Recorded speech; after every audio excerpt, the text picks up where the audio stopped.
আসসালামু আলাইকুম এভরিওয়ান। আশা করি সকলে ভালো আছেন। আলহামদুলিল্লাহ আমরাও ভালো আছি। এটা হচ্ছে পটলের খোসা আর হচ্ছে কয়েকটা পটল এখানে আমি কেটে দিয়ে দিছি। তো এটা সিদ্ধ করে আজকে হচ্ছে ভর্তা তৈরি করব। আর সিদ্ধ করে নিছি আর এখন হচ্ছে এই যে কড়াইয়ে তেল দিয়ে একটু ভাজা ভাজা করে নিচ্ছি। আর এটার সাথে হচ্ছে আমি যে কিছু চিংড়ি মাছ ভেজে নিছি, কিছু চিংড়ি মাছও দিয়ে দিব।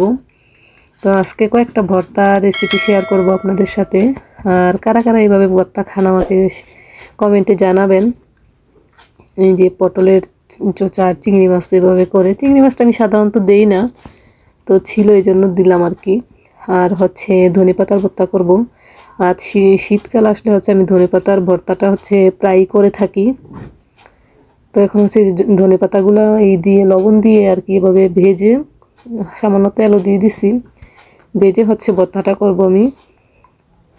তো গরম গরম ভাতের সাথে কিন্তু এটা খেতে অসাধারণ হয়। আর এই যে আমার পটলের চোচার ভর্তাটা হচ্ছে পটলের এইগুলা হচ্ছে আমি বেটে নিছি। আর এখন হচ্ছে চিংড়ি মাছটা দিয়ে তারপর হচ্ছে আবার ভালো করে বেটে নিব। এই যে এই ভর্তাটা আমার হয়ে গেছে। তারপর হচ্ছে আমি আরও একটা ভর্তা করব। ধনেপাতা ভর্তাটা করে হচ্ছে আমি যে এখন কয়েকদিন ধরে খুব ঠান্ডা লাগতেছিল, তো চিন্তা করলাম সরিষা আছে ঘরে, তো সরিষা দিয়েও একটু ভর্তা তৈরি করব। আর আমার কাছে তো খুবই ভালো লাগে সরিষার ভর্তাটা।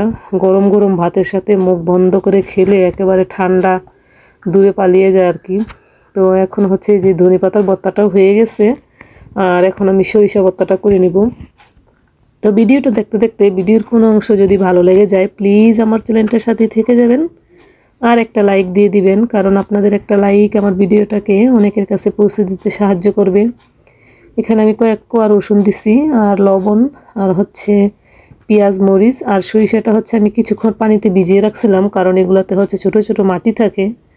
তো অনেকক্ষণই ভিজিয়ে রেখে তারপর হচ্ছে এটা আমি ভালো করে কষলে ধুয়ে চাকার এই যে চাকনিগুলো হয় ওগুলা দিয়ে সেঁকে নিছি।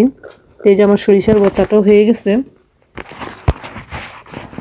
তো এই যে আজকে হচ্ছে একেবারে ভাতটা একটু দেরি করে রান্না করব। এই যে হয়ে গেছে আমার সব 3টা ভর্তাই। আজকের ছোট ভিডিওটা আপনাদের কেমন লাগলো কমেন্টে জানাবেন। সকলে ভালো থাকবেন, সুস্থ থাকবেন। আল্লাহ হাফেজ।